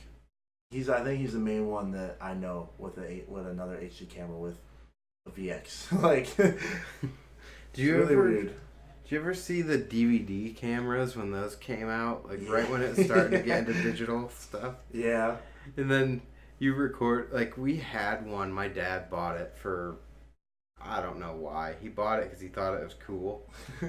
But it recorded everything on a DVD. And then you're like, all right, I just want to pull those clips. And it's a DVD. It's a published DVD. You're like, so everything we filmed on the camera cameras look is so worthless. weird too. Like you ever like it has a big huge like It's it's so weird, dude. Yeah. But they I mean, that was definitely marketed towards the dad that would go to their son's baseball game. Exactly. Just record the whole baseball game, and then you're like, all right, cool. Now I get it. You take that DVD out, throw it in the DVD player, and we watch Jimmy's baseball game again. But if you wanted to like make a highlight reel, sorry, those DVDs are worthless. Yeah, like it was when I got mine, I bought it off some Chinese dude, and he filmed it. He only used it for 4 hours. He only used it for 4 hours to film his daughter's graduation, and put it back in the box and let it sit for however many years. He bought a VX for that? Yeah, he bought a VX 2000. No, like this was like way back, like in the day. Like I guess, like I don't know how old his daughter is now, but like yeah, he bought it strictly just to film his daughter's graduation. Right, but you couldn't have got like a handy cam? I was like, okay. Right? But I mean, I wasn't mad. It was brand new, like kept it clean. Like, he's like, yeah, I didn't really use it, but I mean, like, I would take it out and every once in a while I'll just check and see if it was good. And yeah, it never left the box. Like, he only used it for 4 hours. And dude was like, when I went there with my friend Kevin to go buy it, and he and then after we were going to buy it, he was like, "You guys shoot X-rated videos with this camera?" I'm like, "No, we're not doing none of that. What are you talking about?" Could. I mean, I could, but like, I don't know if I don't know if we're gonna do all that. We're just filming bike stuff, like, and afterwards, BMX rated. Yeah, he was like, well, he's like, can I just take your guys' picture?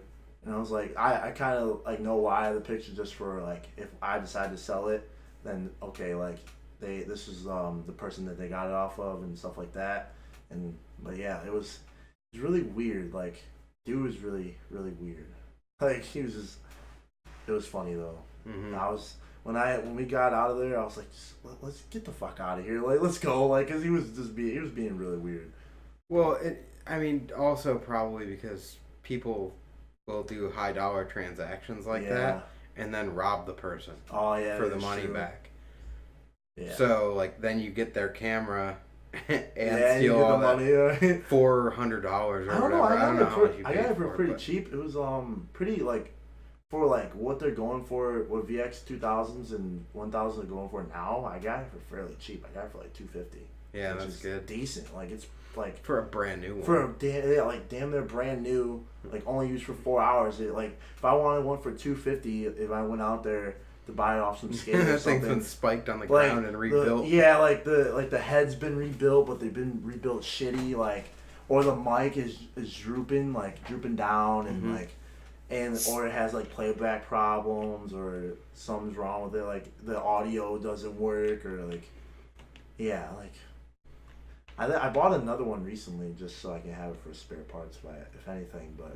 But then again, I don't know how to fix a VX if I really tried. So, like, I mean, I have a couple homies. Yeah, but there's a couple good camera shops around. I'm sure you might have to search for them, but. Well, I mean, I also know a couple homies that I kind of trust with fixing VX cameras and stuff like that. So I mean, I can just always hit them up, give them a couple bucks, throw them a couple dollars here and there, something like that. But yeah. That's that VX lifestyle, I guess. Yeah, and like at some point it's gonna come to an end because everyone that has a VX is using it hard or used it hard, so it's not like there's a ton of them out there in pristine condition. Everyone that is getting swiped up. Like the one you picked up, pristine condition, but someone is jumping on that. That dude probably didn't expect that camera to go as quick as it did. Exactly. Like, I think he only had it up for like 3 days, and I seen it, and I was like, Yeah, let me VX. get it. Like, let me get it. Like, I'll come down there like tomorrow. Come grab it. Like, let's go. Like, Yeah, and he's probably got it listed at like 250, expecting you to be like, I don't know, will you take 200 for it? And you're like, sold. Nope. Take the money. Just take it. Take 250. I'm gone. Like, simple as that. I don't buy a lot of stuff off Craigslist or anything, but I'm always that same way. Like, dude, you've got it listed on here at this price. Like, if I think your price is fair, I will call you. Exactly. If your price is not fair, I'm not going to call you and ask you to dicker about it, because I hate when people do that to me. Right. I get that it's Craigslist, but sorry, put what you want on there. Yeah, there's Or if you want less, say OBO. Right. If you don't say OBO, I assume that your price is firm. Yeah, there's actually like there's an Instagram page. It's called the VX 1000 Market, but they don't sell strictly 1000s. They sell any VX cameras like VX 700s, stuff like that. And they got like some pristine ones. Like they're like minimal stuff is like wrong with them, or they're either like pristine. Like I think I almost bought they only had a Japanese VX, and I almost bought it just because like I don't even think I would use the VX 1000 just because like I'm too scared to use it, because like I just don't want to fuck it up, because like one thing I could just like that's it, like it's done. But like at the same time I kind of would be itching to use it, but like I don't know, and plus it's in Japanese, so I wouldn't understand the words. It's like yeah, but yeah, I almost pulled the trigger on it, but he was asking a little bit too much, and I think it would become more hassle than it's worth. Yeah. Because you'd be like, well, I just need to change this setting. And you don't know what's going on. How do I do it? But like, I don't know. I like VX 1000s, but I just rather have a 2000 or a 2100. I don't remember too much about them, but the 2000 is the one that's way better for low light, right? Yeah, it's oh god, I love it. It's so good. Like the 2100 is actually it's probably a little bit better than the 2000, I would say. Like 2100 is more advanced, if you will. Like it's more advanced. So like, yeah, it's my friend has a 2100. His can shoot really good in low light. Also really good in like really high light settings and stuff like that. But like that 1000 just has like that golden picture, and it's so good. But like I feel like you only have to be in California for that golden picture, to be honest. Cause like, yeah, and that's one thing that would suck. Cause like I want to have that golden hour clip that I would want. Cause I'm not in California. I mean, I could have it, but I mean, yeah, but it's like harder to get it in Chicago. Exactly. I mean, the other thing with like I'm more of an HD guy, which is funny because of how many things I'm like old man about. Yeah. But I say that I'm HD, and then I look at like it's more about ease of use and availability at this point. But look at the size of the screen that you're watching everything on. Like, how critical is HD anyway? Every single one of us are watching it on a 4 or 5 inch screen. Right. At the end of the day, when we produce an edit or something, we watch it on our phones. So your 4K doesn't matter. Your 1080p doesn't matter. Right. Like, you could watch it at 540 and it's going to look crisp because it's condensed down to a small screen. And I don't know, like, even if you watch it on a computer, what are you working with? 24 to 27 inch screen, probably at max. Like, your 720 clip is going to look perfect on there. And, like, even if, you know, if you're using a 1080p upscaler through a capture card, it's going to look good. Yeah. But it's going to condense right back down when you put it on a little screen. You know, I know that the screen is capable of 4K or whatever, but you can't see it. Right. No, yeah, HD is definitely like a lot more convenient than VX or whatever per se. But on a phone application, the VX is going to come across as clean or cleaner. Exactly. Like, it's going to look the same as, like, if it was. But you're going to have your colors and your feel that you want. So, like, I get it.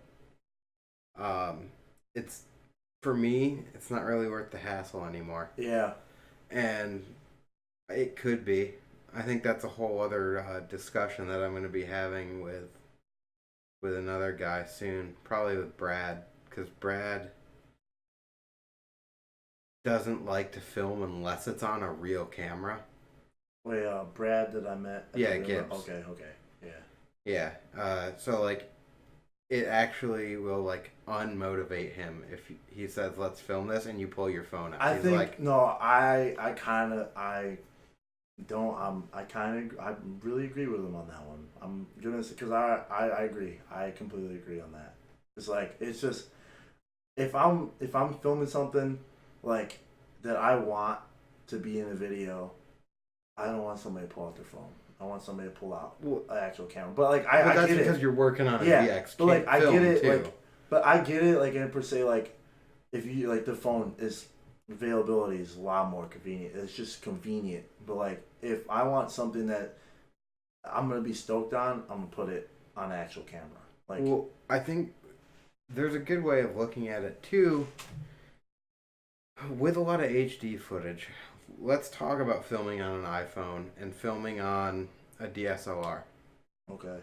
So someone's filming on a DSLR, you've got the whole lens issue to deal with and external mics and stuff. And like, then you come back to the iPhone and your colors are always crisp. You never get lens distortion. And your mic problems are slim to none. Plus, it has image stabilization. Right.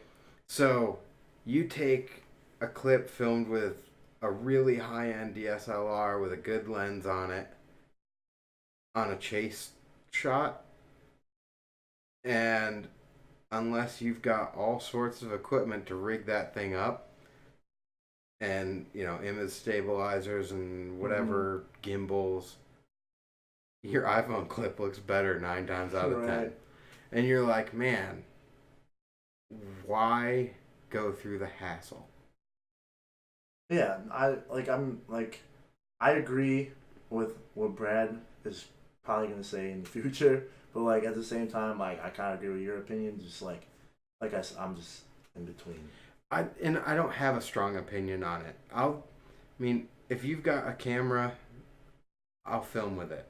If that's all I've got in front of me, I'm not snooty about it. I'm not like, oh, your camera's not good enough for me. Right.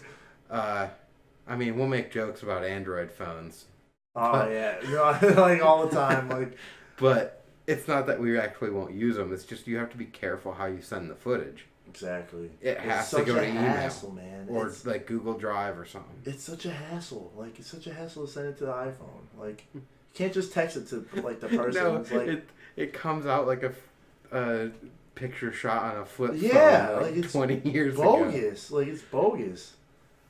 Like, cause like my phone would be dead, and like my one friend has an Android, and like I'm like, all right, just gonna have to bite the bullet on this one. Like, it's like, and I already know it's gonna be a hassle, and I would get it, and then I just like, I will be stoked on it, but at the same time, it's like, all right, well, we'll go through this hassle of him send it to me, and then he'll text it to me, and then it'll come out like shit, and then he'll like send it to me through Facebook, come out like garbage, and then like all right, well maybe if I just emailed it, and then like email it to me. Oh, it's too big to email. Yeah, too big to email, and then like I forgot how I did it last time. Google Drive. I think that's what we did last time, but it was just I was so fed up. Like I was like, and even that, like, don't delete the clip until I know that it's downloaded well on my computer, because the GrindWorks project I'm working on, I had a couple of friends filming stuff from like my Syracuse, New York buddies. Yeah.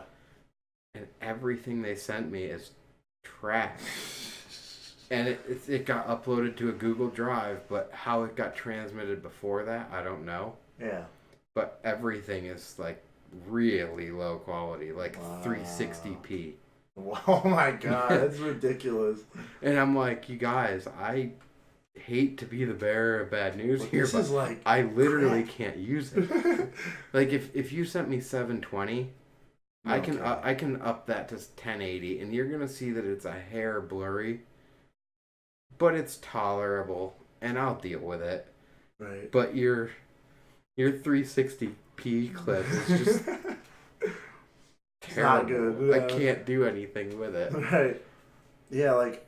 And like there's good clips in there too, so it's not only is it disappointing to find that out on my side trying to edit it, but I can't imagine on their side where like they put the time in filming that clip for it to come out and look like trash. There's I wanna like kind of switch a little bit where it's like I have somebody film a clip for me and they just completely blow it out the water where it's not good. Like me, I'm particular who films me and who doesn't. Because like I know who's a good filmer and I know who's a really bad one. Like, not gonna name drop, but I have one friend that's really bad at filming, and he always like I don't. He's always offering to film me. Yeah, well, and you're like, all right, you know what? I'll give you a shot, but you really have to handhold. Like, all right, I want you to pan this way. Like, stop when this thing hits the right side of the frame, and then come back slow and zoom out. And yeah, and like me, I'm particular like what I want to be filmed, like what and I don't want to be filmed. Like I had like one friend that's not good. Like I gave him a shot one time and I just lost it. Like I lost it. I played it back and I was like, this looks like shit. I was like, I was like, I'm sorry, but you just suck. Like you suck at filming. Like you suck. Like I'm sorry, but you're done. Like you're not filming for me anymore. Like. Well, I'm sure, like, having the vision yourself, like, you know when you screwed someone else's clip up, too. Like, you'll film it 30 times in a row, awesome, and, like, the one he lands, like, you were just a hair high, and you cut his wheels off, or a hair low, and you cut his head off, and you're like, I'm sorry, man. Like, it's not bad, but I'm just a hair off, and it's, like, as the filmer, I feel real bad about it, and I'm not stoked on it. And they're like, nah, man, it's cool. And I'm like, yes and no. Like, it's not, because it could have been done better, and it's not your fault. Like, you pulled the trick awesome. And I was like... just fucking around. Like, just like... Yeah, I've definitely... I remember oh my God. I pissed off my one friend Ethan really bad. I felt so bad. And, like, he pulled, like... I forgot what he was doing, but he pulled something so sick, and I cut his head off like the whole way. Didn't even realize I did it, and then we play it back, and he's like, "You cut my head off." I'm like, "Oh no, dude!" I'm like, "No." He's like, "I don't think I can do that again." I'm like, "I'm sorry, man. Like I didn't mean to do it. I felt so bad. Like I like started beating myself up over. I'm like, dude, like I'm never gonna let this up. Like what the like." It's really bad when you've got multiple people going. Like if you're riding a spot and like everybody one dude's trying to hit the ledge on the left side and the other guy's going on the right side, and you actually have to like move your position and stuff, it's really easy to screw that up. Or as the one's riding out, you like start to look back to see if the other one's ready to go, and they're already grinding the ledge, and you're like, dude, I missed it. Come on. Like yeah, like it's funny though because I'm one of the main ones with a VX in the Chicago scene at all. So like not a lot of people can film like the style with a VX. Like HD, like film with HD and VX are completely different. Like the style, like if that makes sense. Yeah, like, well, and even phone versus a real camera. Like you need to know the camera. With a VX, you want to be all up in there. Like you want to be all up in the clip. Like you want everything in there. Like HD, you kind of stand back a little bit. Phone, you stand back a lot.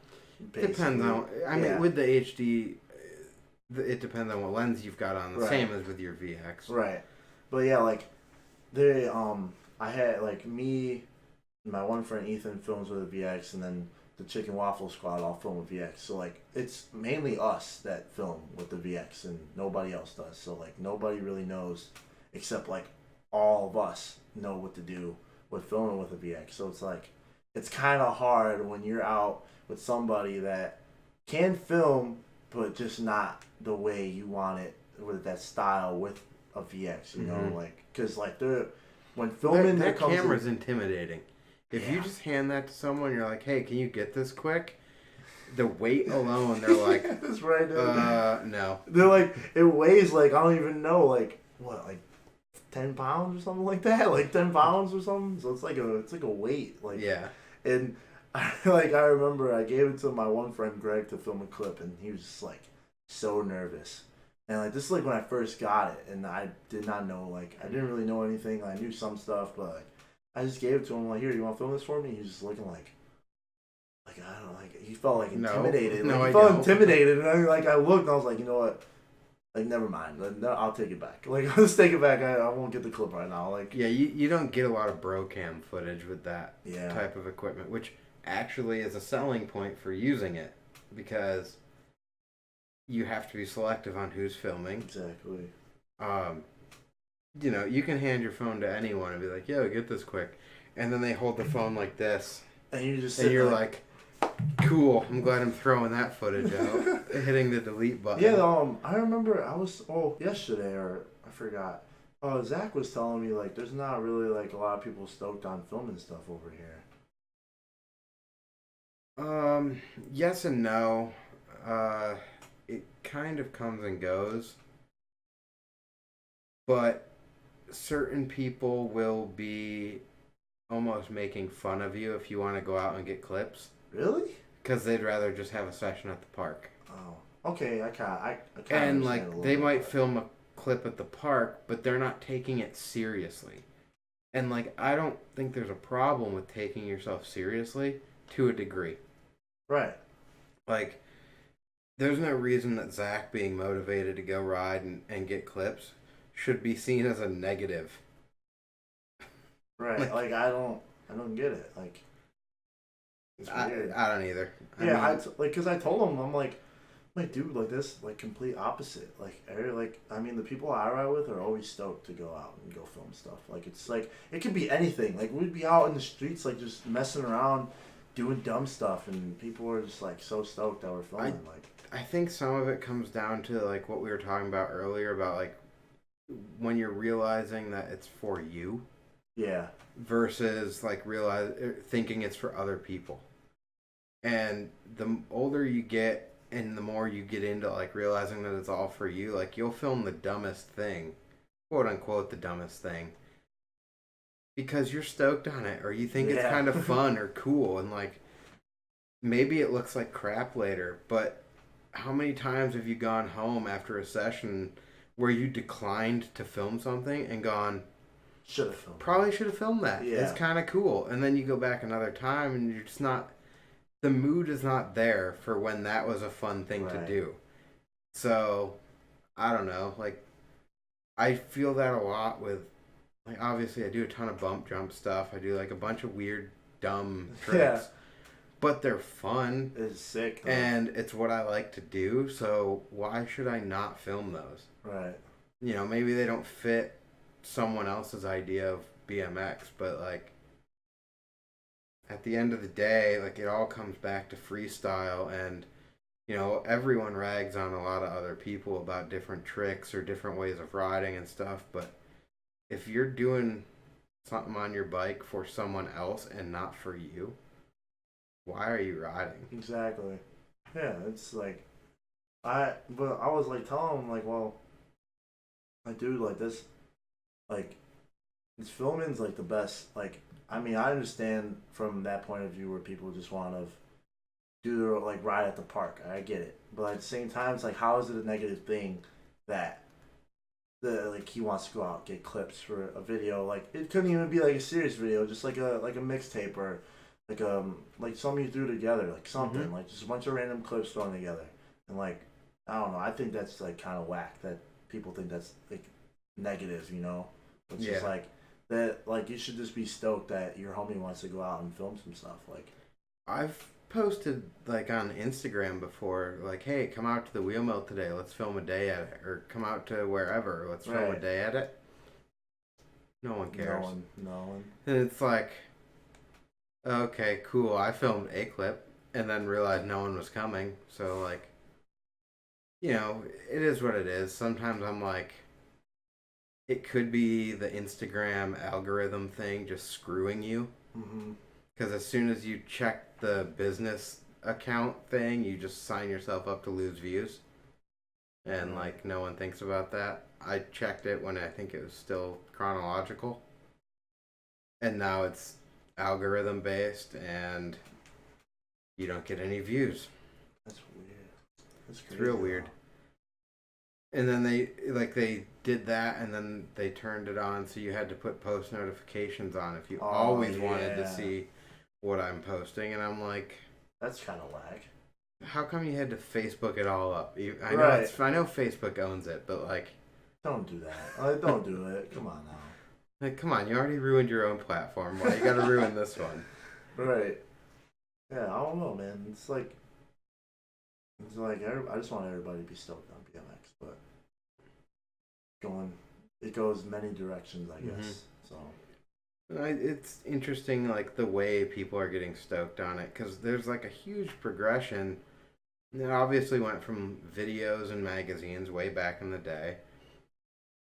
Started to get into web edits and stuff, and then it seems like it's kind of pushed away from web edits. Not entirely, but you've had some full release digital download stuff, and usually that is paired with a DVD. But as of recently, not so much. Then vlogging. Oh god. And now, like, obviously we're doing this one. A bunch of people are doing podcasts. Yeah. And podcasts stuff. Like the new thing nowadays now. There's a new one every week from different people. And like there's a bunch of cool ones I've been listening to.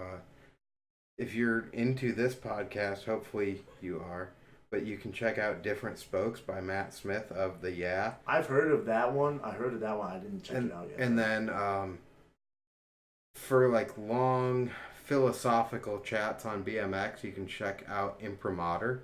Which is Mike Hinkins' podcast.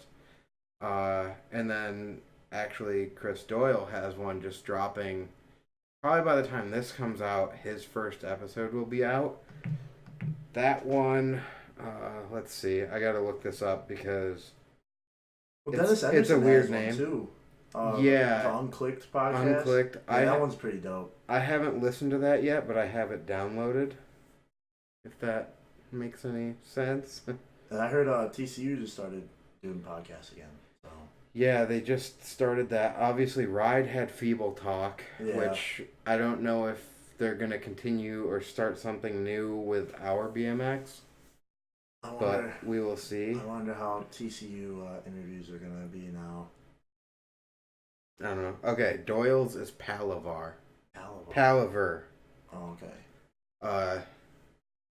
And it does have a meaning, so you're going to have to be like everyone else and just Google that. Alright. But Palaver. Here, Palaver. Yeah, like my one homie, it's not really like a BMX podcast. It's more of like it's called Milwaukee's Worst Podcast, and it's actually a really good podcast. Like they just talk about like the most like crazy stories you've had in Milwaukee, and there's really good ones on there. My homie Julius is one of the co-hosts on there, so shout out to Milwaukee's Worst Podcast. Dope podcast. All right, check that one out too. Yeah, it's a fun podcast. I'm actually supposed to be going on there soon. I don't know when, but me and 3 of my other homies are supposed to go on there, and I think probably sometime this month or sometime in March that we're gonna go on there. So hopefully we get that done. So cool. Yeah, I don't know. It's kind of been an interesting thing to even start doing these because I have no expectations. And I say that I don't care, but it's becoming more and more apparent that I kind of care as I'm like starting to do different things with it, and you know, even listening to other people's like listening to Matt Smith's. I wanted to start doing that because I know him, Right. I like that dude, and I like what he's got to say. So I'm like, well, of course I'm going to check your podcast out. Right. But getting into other ones, like, I have no reason that I need to listen to other people's. But I'm going to because I can learn something, and also get, some of it is I don't want to talk about the same stuff. Right. But, like, I referenced Matt's earlier because he had an interesting point, and if we can talk about that, that's good for everybody. I'm fairly certain he's listening to ours, but I don't know for sure. Well, I kind of do. He posted on it earlier that he was subscribed. That doesn't mean he's listening. Right. Can mean a lot of things. So, anyway, I've already dropped your name a whole bunch, but shout out to Matt Smith and the Different Spokes podcast. And actually, his second episode was talking about our jam up at HCS, the GrindWorks jam. Oh, okay. So, like, definitely a cool dude. I'm repping the in the background here all the time. I've just got it hanging on my old bike. So, it's a little shout thing. To him. Shout out to him. I'm going to have to check that out. Different is spelled incorrectly in it. So it's like intentionally not correct, but it made it difficult to find at first. Okay. So I think it's Difffrent. Okay. Yeah, I always wanted to start a podcast, but I feel like I just run out of stuff to talk about. You would think so, but obviously, like, your experiences are limited, so like I find myself repeating things. Although in context, and this podcast has never been about me, but I talk a lot in it. Right. So, like, obviously everyone's learning things about me, and maybe sometime I'll take that chair and let someone else run the show. Cool. It is strategically formatted so that when you're looking at the screen, you are the first person you see. Mm-hmm. And I'm the second. I'm not trying to take all the spotlight here, even though I'm here every week. But no, I think it'd be fun to be the one talking for the interview. But I'm not sure it's all that necessary. Right. Yeah, I don't know. I might start one, but not too sure yet. Just should do it where the only time you record audio is when you're in the car driving places with your homies. So like when you're having those candid discussions of just nothing and everything all at once. That would be dope too. Yeah, like I like that in the Volvo thing that Jesse was doing. It was pretty cool. I don't think I saw it. But... Oh really? It was good. It was really dope. They had Biz Jordan on there. Had a couple people on there. It was pretty cool. They just like driving different spots. I'm gonna pull this that we actually have to wrap now. Yeah. We took an extra hour. When it was only supposed to be like 10 minutes. Well, we were gonna wrap, and then I knew that was gonna spur more conversation. But it is what it is. I don't have a real strict format or anything, and if they're listening or watching, that's cool. If no one's listening or watching, so be it. I don't really care. So be it. If it's boring, you should be commenting that these need to comment your feedback. Like, you need to trim it down, or right. Stay on topic, which I think we do, because the topic is bikes and life and VX. And VX, all of it. Episode 9, the topic was pants. That's so funny though. Well, just like, I just shook the cameras again. Well, no, because Josh had just gotten here and he's like, yeah, I just picked up new pants and they're sick. So he started following me on Instagram, dude. I was pretty hyped. Then we were talking about how when you find a pair of pants that fits good, you go buy like 4 pair of them all at once. I agree though, because like I have a pair of black pants that I wore once, and I was like, dude, I need more of these. And I like went out and I bought like 5 of them, like, and I just had like 5 pairs of the same pants. Like, all right, you're not alone, Josh. Neither am I. All right. Anyway, thanks for checking this podcast out. There'll be a formal outro rap segment, but check out Young Sniper __ on Instagram. What else did you shout out? Chicken and Waffles. Yeah. Let's Roast. Trash Shout out Bros. Let's Roast. They're the homies over there. Trash Bros. Shout out to Julius, Ethan, Emig. Y'all my boys. So, big plans for summer 2019. So, get it rolling. Get it. And then, obviously, if you don't already, I'm really not sure how you're finding this podcast if you don't follow GrindWorks. But I presume if someone could have shouted it out the same as I just shouted out the Different Spokes one. So, hit up GrindWorks _ BMX on Instagram and Twitter, even though I never use the Twitter other than to post this podcast. So, you'll be like, oh, cool, I already saw that one. And GrindWorks BMX with no _ on Facebook, Mixer for like video game streaming or anything live. I do it on there. There's others. I don't know. GrindWorks _ BMX on Snapchat. If you want to send me like, I'm not sure I want what you want to send me, but sure, send it anyway. That's no joke. And Anchor is GrindWorks BMX with no _. And that's what this audio only version goes up on, but then it's available on Spotify, Apple Podcasts, Google Podcasts, and a variety of other random podcast streaming sites that I've never heard of before. But I'm on there. So that's all that matters. Alright, thanks for checking this one out. We'll see you again next week. I don't even know who's going to be on next, but I've got a bunch of people lined up, so take it easy. Till next time.